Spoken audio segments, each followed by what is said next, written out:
안녕하세요. 오늘도 사연살롱을 찾아주셔서 감사합니다. 저는 얼마 전 딸아이의 돌잔치를 치른 한 엄마입니다. 보통 돌잔치는 아기와 가족들의 행복한 순간으로 기억되겠지만 제게는 조금 다르게 남아버렸어요. 그날 가족 중 누군가의 가슴에 오랫동안 묻어두었던 어떤 진실과 마주하게 됐거든요. 살면서 어떤 사람은 자신의 과거를 지우려고 하고 또 어떤 사람은 그 과거를 소중하게 간직하며 살기도 하죠. 하지만 과거를 지운다고 해서 완전히 사라지는 건 아니더라고요. 진실은 필요한 순간이 오면 언젠가 모습을 드러내더군요. 남편과 만난 건 지인과의 술자리에서였어요. 첫인상부터 다정하고 매너 좋은 모습에 끌려서 연락처를 물어봤고 부담스럽지 않게 소소한 연락을 주고받다가 연애를 시작하게 됐죠. 만나면 만날수록 안정감을 주는 남편이었고 둘 다 적당히 홍기도 차 있던 터라 1년쯤 연애 기간을 채우고 나니 자연스럽게 결혼 이야기가 오갔어요. 처음 준비할 때는 괜찮았지만 막상 양가에 인사드리는 약속을 잡으니 마음이 무척 떨리더군요. 어떡하지? 나 너무 떨리는데 가서 잘할 수 있을까? 당연하지. 평소 하던 대로만 하면 돼. 너무 떨지 마. 참. 근데 당신 우리 엄마 보면 놀랄 수도 있겠다. 왜? 보면 알아. 내가 무슨 말 하는지. 남편이 의미심장한 말과 함께 처음 뵌 시부모님의 첫인상은 정말 놀랄만 했어요.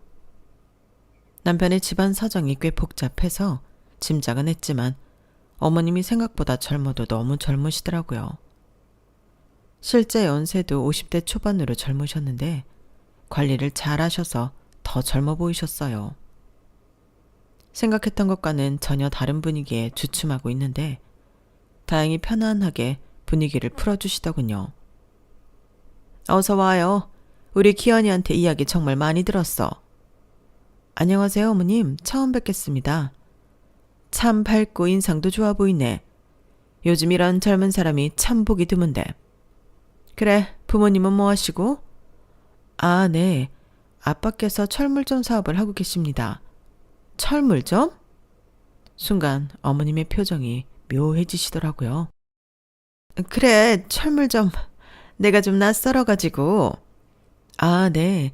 주변에 많지는 않죠. 그때만 해도 혹시나 어머님이 저희 아빠께서 철물점 일 하시는 걸 탐탁치 않게 생각하시나 했는데 그 뒤로는 별다른 말씀이 없으셨어요. 그렇게 나름대로 화기애애하게 인사를 마친 후 본격적으로 결혼 준비에 불을 붙였죠. 결혼 준비를 하면 많이 싸운다고들 하던데 다행히 제 말을 잘 따라주는 남편 덕분에 저희는 이렇다 할 갈등 없이 잘 진행시킬 수 있었어요. 시간은 생각보다 빠르게 지나 상견례 날도 금방 다가왔어요. 시부모님과 저희 부모님이 처음 만나는 자리라 그런지 저보다 부모님이 훨씬 긴장을 많이 하시더라고요. 걱정 마세요, 엄마. 제가 먼저 만나 뵈었잖아요. 좋은 분들 같아요. 그렇겠지? 하긴 윤서방이 그렇게 바르게 잘 자란 거 보면 좋은 분들이겠지. 긴장하신 친정엄마를 다독여드리며 상견례 자리에 도착했어요. 그런데 저를 만날 때는 점잖고 우아한 차림으로 입고 계셨던 시어머니께서 그날은 전과는 다르게 세상 화려한 옷차림을 하고 오셨더라고요.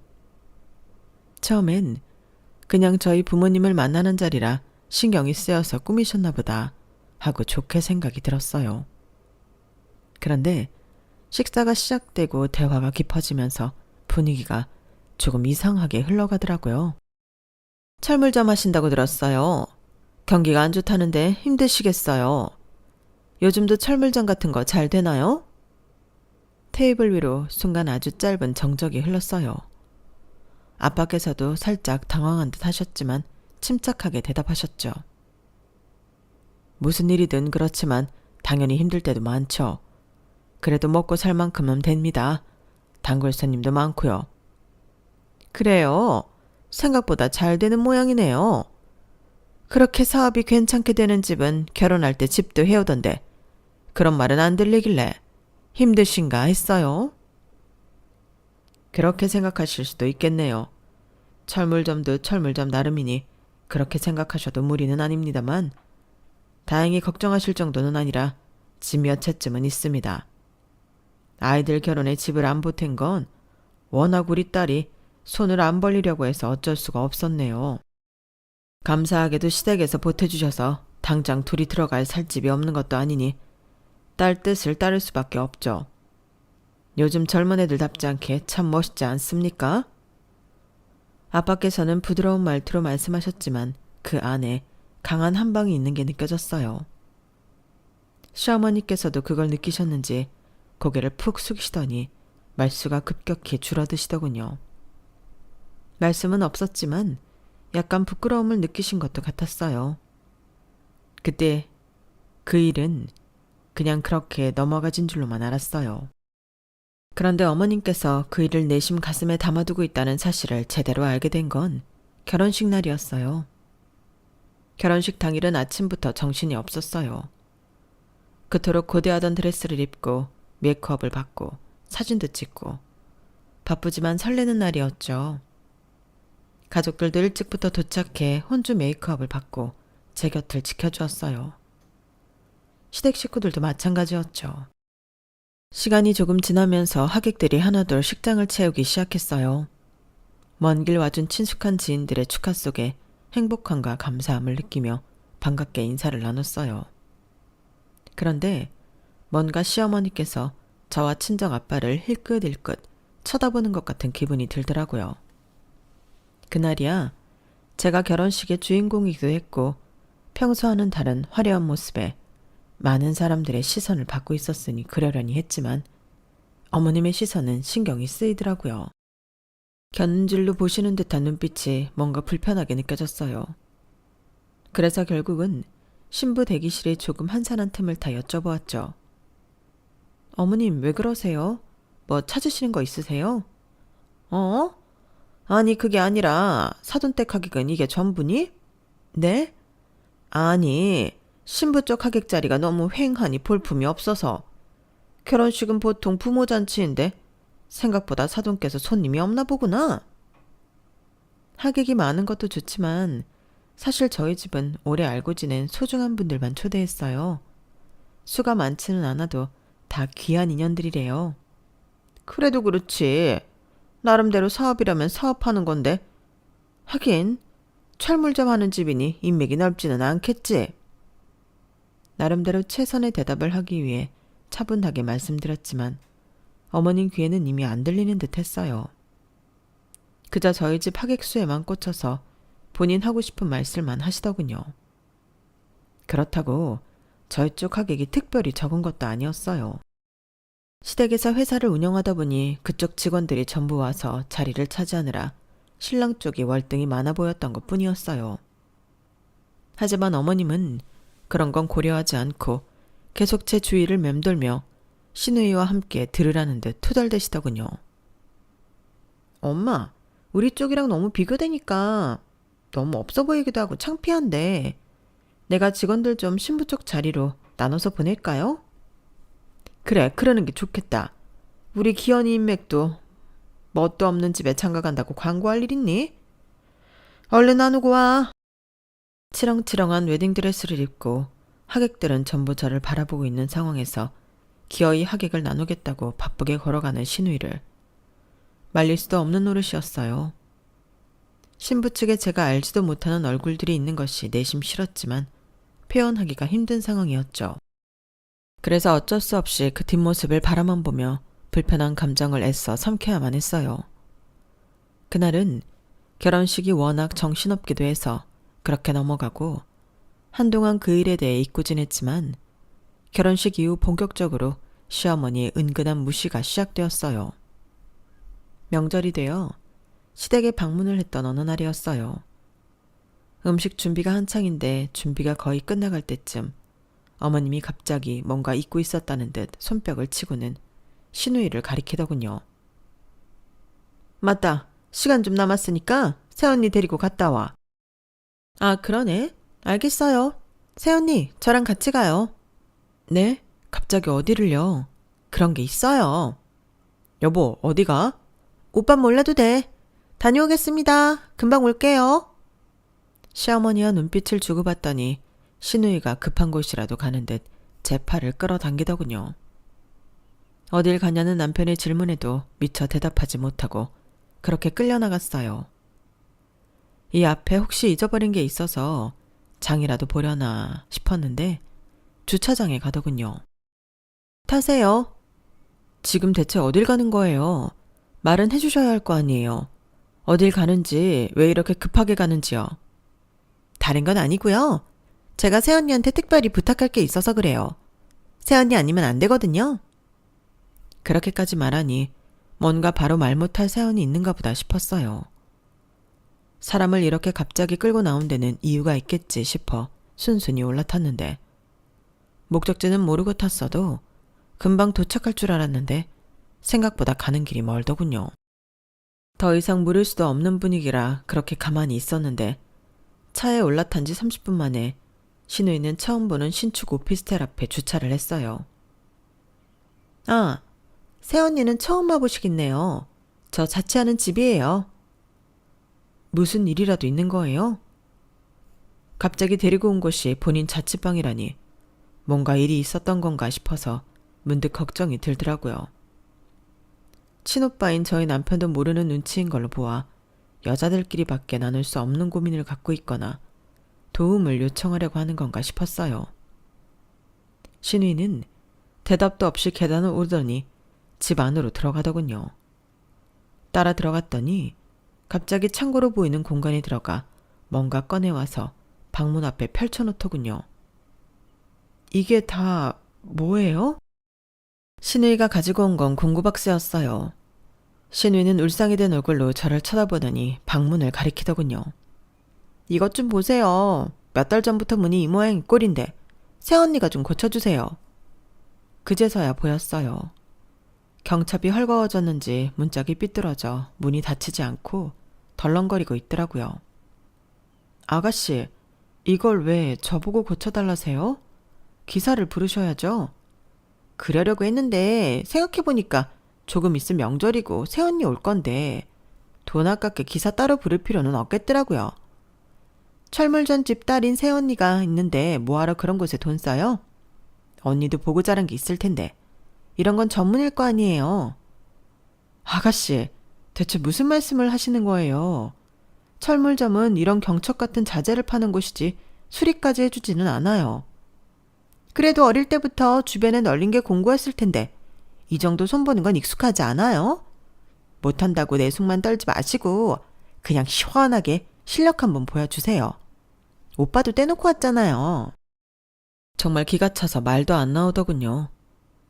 오기 직전 시어머니와 눈짓을 주고받았던 걸 생각하면 분명 시어머니가 그렇게 하라고 부추긴 게 틀림없다는 생각이 들었어요. 어떻게 이런 발생을 할 수 있는지 화가 났죠. 아가씨도 바보가 아니시면 이거 어떻게 고쳐야 하는지는 머리로 아시겠죠? 이건 드라이버 하나로 해결할 수준이 아니고 문 전체를 들어 올려서 경첩을 다시 박아야 하는 상황이에요. 이걸 지금 아가씨랑저랑 둘이 할 수 있다고요? 아가씨, 그럼 제가 드라이버 다루는 동안 문 혼자 들고 계실 수 있겠어요? 네? 문을 들고 있어야 한다고요? 그래요. 이런 거였으면 차라리 남편을 부르지 왜 저를 부르셨는지 의도가 참 뻔해 보여서 실망스럽네요. 어머님이 그러라고 시키셨어요? 그게 뭐가 중요해요? 그리고 새언니야 철물점 집 딸이니까 철물점에서 무슨 일 하는지 그렇게 세세하게 아는 거지. 나나 엄마 같은 사람들이 그런 걸 어떻게 알겠어요? 대충 철물점 사람들은 다 할 수 있겠거니 하지. 몰랐다고 하시니 그럼 정확히 말씀드릴게요. 철물점은 이런 거 안 해요. 가끔 간단한 건 할 때도 있지만 출장비가 따로 붙고요. 아, 그래요? 덕분에 처음 알았네요. 이제 알았으니 오늘은 이쯤하고 좀 고쳐주시죠? 가족끼리 치사하게. 분명 알아듣게끔 차분하게 말했는데 일부러 그런 건지 아가씨는 모른 척하며 더 뻔뻔하게 나오더군요. 더 이상 별로 말 섞고 싶지도 않아서 먼저 아가씨 집을 나와버렸어요. 그랬더니 헐레벌떡 뒤따라 나왔어요. 그래서 진짜 안 고쳐주실 거예요? 고래고래 소리를 지르는 시누이를 뒤로하고 저는 택시를 타고 돌아왔어요. 시댁에 도착하니 아무것도 모른다는 얼굴로 반겨주는 어머님이 짜증났지만 우선은 속으로만 삼켰죠. 그래, 문짝은 고쳤고 생각보다 빨리 왔네. 역시 이래서 일은 전문가한테 맡기는 게 빠르다니까? 무슨 말씀이세요? 여보, 대체 어디 다녀온 거야? 남편이 어리둥절하는 사이 금방 차를 타고 쫓아온 시누이가 집에 들어왔어요. 엄마 못 고쳤어. 새언니가 그런 거 할 줄 모른대. 뭐? 그럴 리가 있나? 찰물잠은 그런 거 안 한대. 해도 출장비 받아야 된다나 뭐라나. 뭐? 출장비? 정말 가족끼리 너무한 거 아니니? 어머님, 출장비가 문제가 아니라 철물점은 원래 그런 거 안 하고요. 제 본업은 따로 있는데 왜 기사를 안 부르고 아주 당연하다는 듯이 저한테 저런 일을 맡기신 건지 기분이 좋지 않네요. 뭐? 그럼 여기서 공구가 제일 익숙한 게 너인데 너한테 부탁하지. 누구한테 부탁하니? 뭐 너희 아버지라도 불러야 하니? 그럼 좀 불러볼래? 사돈이니 특별히 출장비는 넉넉하게 챙겨드릴 테니까. 정말 화가 나더군요. 뭐라고 쏘아붙이려는데 남편이 나섰어요. 엄마, 대체 무슨 말씀하시는 거예요? 장인어른께 이런 걸 왜 부탁드려요? 필요하면 업체 부르면 되지. 이거 신뢰되는 말씀인 건 아시는 거죠? 아, 니네는 왜 이렇게 둘 다 예민하니? 그냥 그 일 하시니까 부탁해볼까 농담한 거지. 뭘 그렇게 진지하게 받아들여? 뭐 철물점 일이 부끄러운 일도 아니고.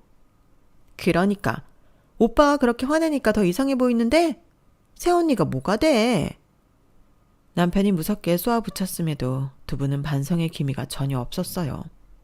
오히려 기분 나쁘게 비아냥될 뿐이었죠. 됐어 여보 그만해. 어차피 여기서 더 싸워봐야 서로 감정만 상할 것 같아 남편을 말렸어요. 남편은 그날 집에 돌아오면서도 미안해하더군요. 엄마가 저런 분이 아닌데 갑자기 왜 저러시지? 말씀은 안 하셨어도 당신이 더 좋은 집안에 장가가길 바랬나 보지 뭐. 그럼 진작에 반대하셨겠지. 다 알고 결혼시킨 건데 왜 이제 와서 이러시냐고. 그리고 장인어른께서 조그만 철물점 하는 것도 아니고 사업 크게 하시잖아. 그러게 나도 모르겠다. 어머님 마음을 내가 어떻게 알겠어. 아무튼 내가 미안해. 대신 사과한다고 될 건 아니지만 사과할게. 됐어. 당신이 뭘 잘못이야. 오늘 편들어줘서 고마워. 남편은 그날 집에 도착해서도 분이 안 풀리는지 시댁에 전화해서 어머님과 한바탕 싸운 모양이었어요. 말은 안 했지만 눈치로 느껴지더군요. 그래도 남편이 제 편을 적극적으로 들어줘서 시댁에 대한 반감이 조금 사그라들 수 있었어요. 명절 때나 가족 행사 때를 제외하면 별일이 그지 많지 않다 보니 그 일은 금방 잊혀졌어요. 그런데 시간이라는 게 워낙 빠르게 흘러 정신 차려보니 다시 추석이 돼 있더라고요. 내심 걱정이 됐지만 이번에는 각오를 하고 가는 거니 차라리 마음이 편하더라고요. 뭐 왔니? 마침 잘 왔다. 우리 이거 좀 어떻게 해보려던 참인데. 그런데 그게 그렇게 도착하자마자 일어날 줄은 미처 예상을 못했죠. 남편이 주차를 하는 동안 제가 먼저 선물들을 들고 도착했는데 문이 열리자마자 보게 된 광경은 커다란 박스를 이제 막 뜯어 조립용 가구 부품들이 이리저리 흩어져 있는 모습이었어요. 어머님, 이게 뭐예요? 우리 뒷마당 둘 손님 접대용 테이블을 하나 샀거든. 자주 쓰는 가구는 아니니까 좀 가격도 괜찮고 막 쓸 수 있는 걸로 샀는데 이게 조립형이라네? 아, 네. 이런 게 은근히 만들어 쓰기는 번거로울 텐데요. 그치? 우리도 쉬운 줄 알았는데 지금 막 설명서 보니까 무슨 말인지 하나도 모르겠네. 네가 이런 건 좀 볼 줄 알지? 어머님, 죄송하지만 저도 이런 건 많이 안 해봐서요. 조립형이 생각보다 복잡하고 번거로워서 저희는 무조건 기사님이 와서 설치해주고 가는 걸로 시키거나 조립할 필요 없는 가구를 구매해요. 아, 새언니 또 시작이네. 그냥 좀 해주면 안 돼요? 나랑 엄마가 이런 거 잘 못해서 그래요. 그럼 아버님한테 부탁해 보세요. 가구 같은 건 남자들이 더 잘 다루니까요. 우리 아빠 노안이 있으셔서 눈도 침침하신데 이렇게 글씨 작은 설명서를 읽으라는 거예요, 지금? 제가 분명 이런 거 잘 못한다고 지난번에 말씀드렸잖아요. 못한다는데 계속 시키시는 이유가 뭐예요? 철물점 딸이라서요? 어이가 없어서 대받아 치다 보니 입씨름이 되어 있었어요. 실랑이를 벌이고 있는데 남편이 들어왔어요. 이게 다 뭐예요? 여보, 이리 와서 이것 좀 해봐봐.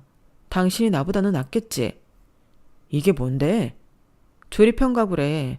나보고 해달라고 하시는데 당신도 알잖아. 나 이런 거 전혀 못하는 거. 남자들이 이런 건 더 잘하니까 당신이 해봐. 시어머니와 시누이가 제게 들이밀었던 공구박스를 남편에게 그대로 받아 들이밀자 시어머니와 시누이의 안색이 창백해졌어요. 아마 남편에게 한 소리 들을 걸 떠올렸겠죠.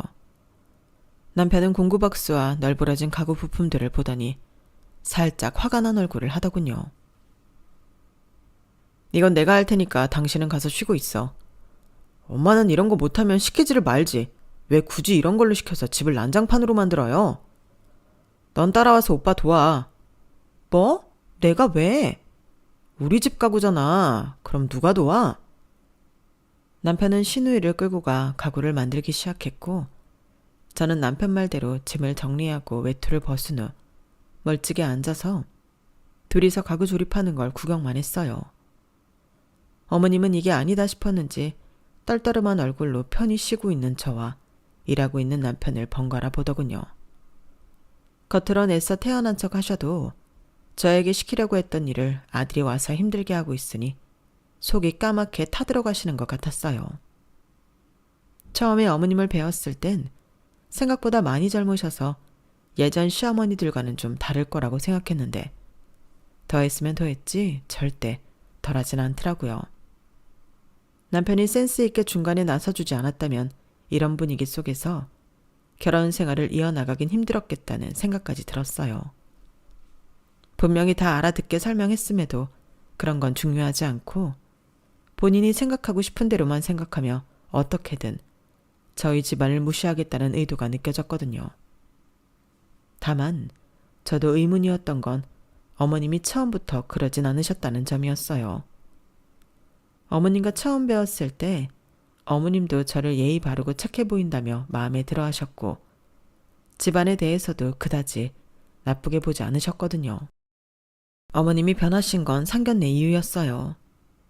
어떻게 한번 집안 재력으로 자존심 세워보시려고 했던 말에 저희 아빠가 한 방을 먹이신 그날 이후부터 어머님은 묘하게 저희 집을 욕보이기 시작하셨거든요. 그렇게 짐작만 하고 있었는데 저희 사이에 딸아이가 태어나고 나서는 어머님의 그런 태도도 좀 수그러드셨어요. 온 집안의 관심이 딸애가 집중되고 나니 집안 간의 갈등이 아닌 갈등도 사라진 듯 보였죠. 아이를 낳고 나니 시간이 어찌나 빠르게 흐르던지 갑작스러운 진통에 정신없이 병원에 가 아이를 낳던 게 엊그제 같은데 벌써 돌잔치를 할 날이 다가오더군요. 처음 해보는 행사기도 하고 준비할 것도 많아서 또 정신없이 하루하루를 보내고 있었어요. 그러다 어머님 생신을 기념해서 다 같이 식사를 하는 자리였어요. 식사가 끝나고 어머님께서 넌지시 물어보시더군요. 돌잔치 준비는 잘 되어가니? 네, 어머님. 거의 다 돼가요. 그래, 초대는 어떻게 하니? 요즘은 지인들까지 부르지는 않는다고 하더라고요. 가족이랑 친척 몇몇만 불러서 작게 하려고 해요. 그래? 그래도 사업하는 사람들인데 사람을 좀 부르는 게 낫지 않니? 우리도 올 사람 많은데. 오는 손님이 많아야 돌잔치 비용도 절감이 되지. 그것보단 그냥 진심으로 축하해 줄 수 있는 분들만 초대하는 게 나을 것 같아요. 괜히 먼 분들에게 부담드리고 싶지 않아서요. 아, 뭐 그래. 너희 집에 부모님이 철물점 일하시니 그런 개념이 아닐지 몰라도 우린 좀 다른데. 사업하는 사람들끼리 그깟 돌잔치가 뭐 그리 큰 부담이 된다고. 우리는 손님을 좀 더 부르마. 그래도 되겠지? 네, 원하시면 그렇게 하셔야죠. 딱히 사람을 더 부른다고 편하게 머무를 수 있을 만한 규모도 아니었지만 될 대로 되란 생각이 들더군요. 돌잔치 얘기를 하니 슬슬 집안 비교를 시작하시는 것 같아 말을 돌리려는데 어머님께서 끝까지 물고 늘어지셨어요. 마음에 담아두지 않으려 대충 대답하는데 어머님의 마지막 한마디가 제 귓잔을 때렸죠. 근데 이런 말 좀 그렇긴 하지만 아버님은 좀 안 오시면 안 되겠니? 네? 그게 무슨 말씀이세요? 저희 아빠가 안 오시면 손녀 돌잔치에 누가 와요? 아니, 흥분하지 말고 들어봐라. 우리는 거래처 대표님들도 많이 부를 건데 우리가 아무리 편견 없는 사람들이로서니 철물점 작업복이나 입고 일하는 장인 모습을 그분들께 보여드리기가 좀 창피한 건 사실이잖니. 어머님, 그런 중요한 날에 누가 작업복을 입고 참석을 해요? 저희 아빠를 대체 뭘로 보시고 작업복을 일하는 날이나 입지 돌잔치까지 입고 오실 몰상식한 분은 아니세요. 어머, 그래? 그럼 다행이지 뭐니? 난 그게 걱정돼서 그런 거니까 괜히 다른 오해하지 말아라. 진짜 왜 이렇게까지 저희 아빠를 모욕 주지 못해 안달이 난 듯 구시는지 어이가 없더군요. 남편이 알면 좋은 날 앞두고 난리가 날 게 뻔하니 이번 일은 속으로 삭히는 수밖에 없었어요. 오로지 예쁜 딸의 첫 돌을 어떻게 하면 즐겁게 보낼 수 있을지만 생각하기로 했어요. 대망의 돌잔치 날이 다가왔고 떨리면서도 걱정이 들었어요. 괜히 어머님이 또 나서서 깽판치지 않을까 싶었거든요. 그래도 중요한 거래처 대표들도 많이 온댔으니 평소처럼은 안 하겠지 싶어서 스스로 마음을 다독였어요. 어머님은 작정한 사람처럼 머리부터 발끝까지 명품으로 치장을 하고 오셨어요. 그거야 그러려니 하고 넘길 수 있었지만 오시자마자 고개를 이리저리 저으며 누군가를 찾으시는 것 같더라고요. 사돈은 어디 계시냐? 오늘 급한 일이 생기셔서 잠깐 어디 들렀다가 오신대요. 어머, 그래? 어머님이 자리로 돌아가 앉으면서 씩 웃으시는데 뭔가 불길한 느낌이 들더라고요. 어머님이 자리에 앉자마자 사회자가 진행을 시작했고 얼마 지나지 않아 아빠께서 급하게 들어오셔서 착석하셨어요. 그런데 아빠의 옷차림이 작업복이시더라고요. 순간 얼마 전 어머님께서 하신 말씀이 떠오르면서 등골이 쎄하더라고요. 아빠 어디 갔다 오셨길래 이렇게 늦으셨어요? 큰 작업이 들어왔거든. 갑자기 들어온 일이라 급하게 끝내고 오느라고 시간이 좀 걸렸다. 일이요? 오늘은 돌잔치 때문에 시간 비워두신다고 하셨잖아요. 매출이 꽤 크게 잡히는 일이라 어쩔 수가 없었구나. 미안하다. 뭔가 묘하게 찜찜하다는 생각을 떨칠 수가 없었어요. 그런데 그때 어머님께서 저희 곁으로 다가오시더군요. 어머 사돈, 이렇게 중요한 날 늦으셨네요. 아침에 갑자기 급하게 출장 요청이 들어왔습니다. 고객님이 거절하기도 힘들게 제안을 하셔서 오는 길이길래 겸사겸사 얼른 해결해주고 왔습니다. 어머, 그러셨구나. 그러니까 철물점에서 그런 것도 다 하는 거네요. 순간 등골이 서늘해졌어요. 어머님께서 피식 웃으시더니 팔짱을 끼고는 저를 빤히 쳐다보시더라고요. 어머니 설마 출장 요청한 고객이 설마 하는 마음에 어머님을 찔러보니 어머님께서 반응을 하시더라고요. 순간적으로 어머님 눈썹이 살짝 꿈틀대더니 억울한 척 웃으며 고개를 흔드시더군요. 어머, 내가 왜? 난 그런 거랑 상관없어. 잠깐만요. 엄마 설마? 옆에서 가만히 듣고 있던 남편도 안색이 어두워지더니 어머님의 손에 들려있던 핸드폰을 뺏어서는 기록을 뒤지더군요. 그리고는 멈칫하더니 제게 화면을 보여줬어요.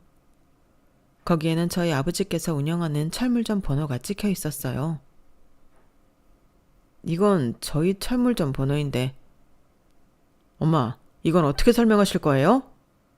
시어머니가 남편의 행동은 예상 못했는지 순간적으로 입을 다무시더군요. 하지만 좀 있으니 곧 뻔뻔하게 웃으시면서 고개를 갸웃거리셨어요. 어머, 내가 어떻게 사돈께서 직접 오실 줄 알았겠어. 그냥 철물점이니까 출장 부르면 온다길래 연락한 거지. 모든 게 어머님의 계획이었다는 걸 알자 저도 모르게 주먹이 꽉 쥐어지더군요. 저와 남편이 어머님과 친정 아빠에게 묶여 있으니 돌잔치는 더 이상 진행되지 않았고 사람들의 시선은 저를 향해 쏠려 있었어요. 어머님께서는 제게 가까이 다가와 비웃듯 속삭이시더군요. 그러게, 왜 말을 그렇게 경솔하게 해? 절대로 작업복 입고 올 일 없다며? 이건 뭐라고 설명할래? 노가다 뛰는 사람 마냥 저게 뭐니? 세상 창피해서 낡고 더러운 게 천면옷이 따로 없네. 속삭이는 척했지만 가까이 있던 남편과 아빠께 다 들릴 정도의 목소리였어요.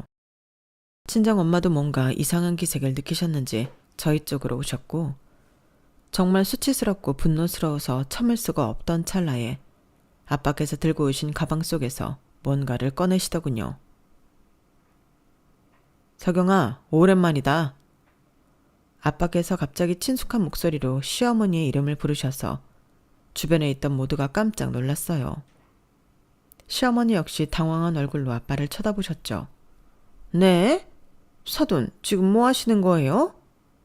어쩐지 처음 본 순간부터 얼굴이 영 익숙하다 했더니 너일 줄이야. 우리가 사돈 사이로 만날 줄은 상상도 못했는데 그때 마지막으로 본 게 벌써 20년 전이구나. 그래도 예전보다는 잘 살고 있는 것 같아 다행이네. 아빠의 알아들을 수 없는 말에 모두가 어리둥절했어요. 시어머님만이 불안한 얼굴로 손끝을 떨고 계셨죠. 사돈, 저를 어디서 보셨다는 거예요? 그래, 시간이 많이 흘렀으니 너도 나를 기억하지 못할 수도 있겠지. 너나 나나 지금은 많이 늙었으니까. 아빠는 가방 속에서 꺼낸 종이 2장을 꺼내 펼쳐 보이셨어요. 하나는 보증금 영수증이었고 하나는 살짝 빛바랜 사진이었어요. 이건 기억하는지 모르겠구나. 20년 전 철물점에서 가불에 갔던 돈, 그리고 내가 도와줬던 자취방 보증금 말이다. 가족들은 몰랐던 과거 이야기가 나오자 시아버지께서도 인상을 찌푸리며 일어나셨어요. 뭐라고? 당신 이게 뭐야? 시아버지가 가까이 다가오니 시어머니 얼굴이 점점 하얗게 질려갔어요. 아시는지 모르겠지만 20년 전 사돈께서 제가 동네에서 작게 철물점을 운영하던 시절 저희 가게에서 일한 적이 있습니다. 그때는 워낙 형편이 어려웠죠. 젊은 사람이 열심히 사는데 돈은 안 모이는 게 안타까워서 월급 가불도 자주 해줬고 자취방 계약금 낼 돈도 없어 쫓겨날 판이기에 제가 대신 내줬던 적이 있습니다. 철물점에서 일을 한 적이 있다고요? 당신이 말해봐. 이게 다 무슨 소리야? 여보, 그게요. 난 이게 다 무슨 말인지 모르겠네. 혹시나 기억이 안 난다고 할까 싶어 사진도 챙겨왔는데 잘 됐네요. 아빠는 시아버지께 사진을 건네줬어요. 그 안에는 젊은 시절 저희 아빠와 철물점에서 일하던 직원 2명의 사진이 나란히 찍혀 있었죠. 그 안에 있던 한 사람은 누가 봐도 시어머니의 젊은 시절 모습이었어요. 저도 충격이었지만 저보다 더 충격을 받은 건 다름 아닌 시아버지였죠. 이건 누가 봐도 당신이잖아. 기억이 안 난다는 게 말이 돼? 당장 사실대로 말하지 못해?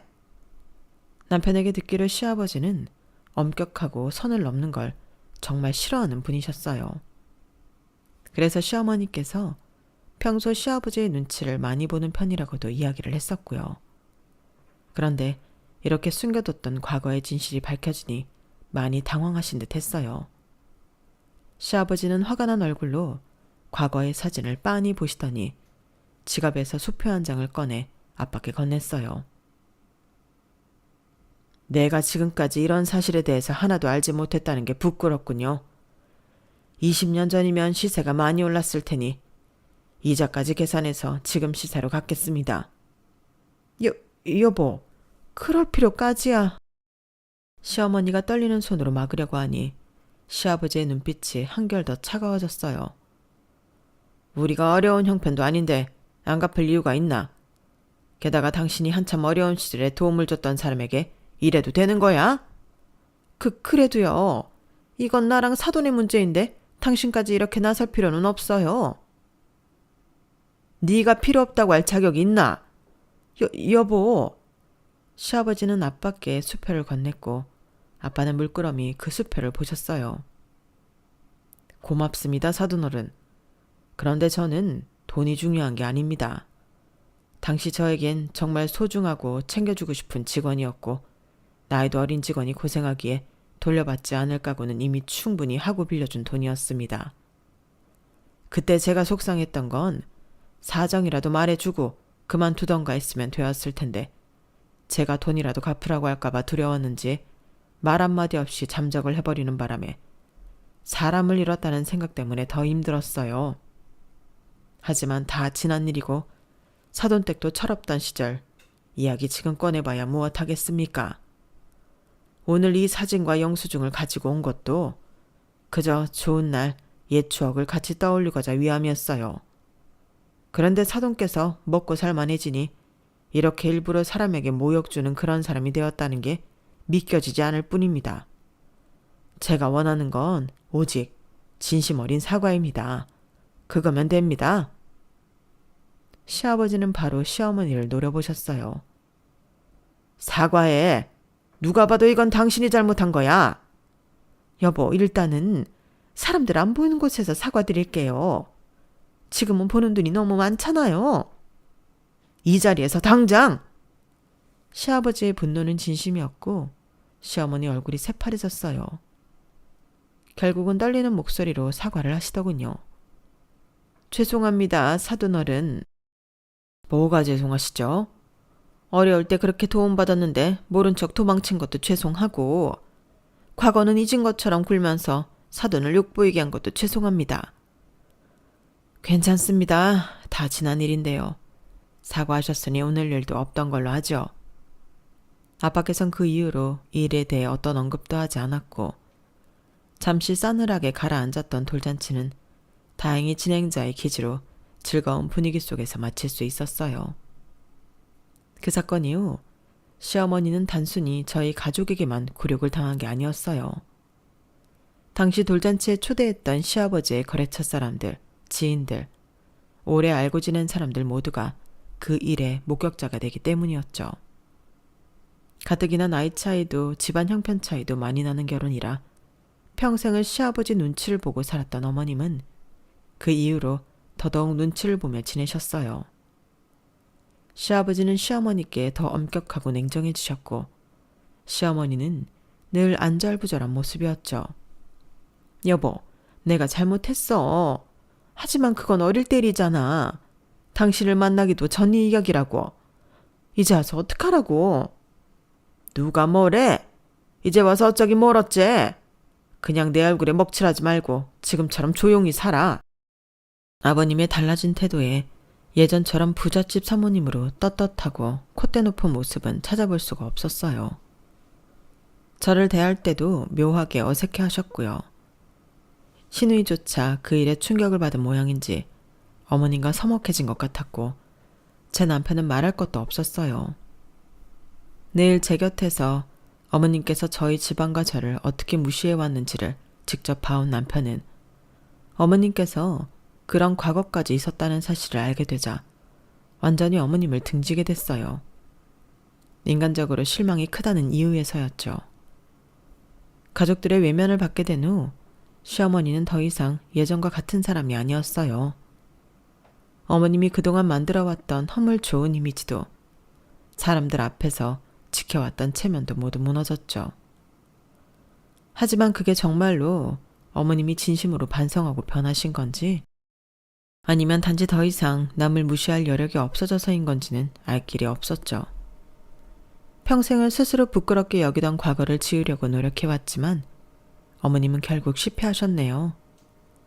어머님이 한 가장 큰 실수는 자신을 더 나은 사람으로 보이게 하려는 욕망 때문에 지금의 자신을 만들어준 과거를 부정했다는 거예요.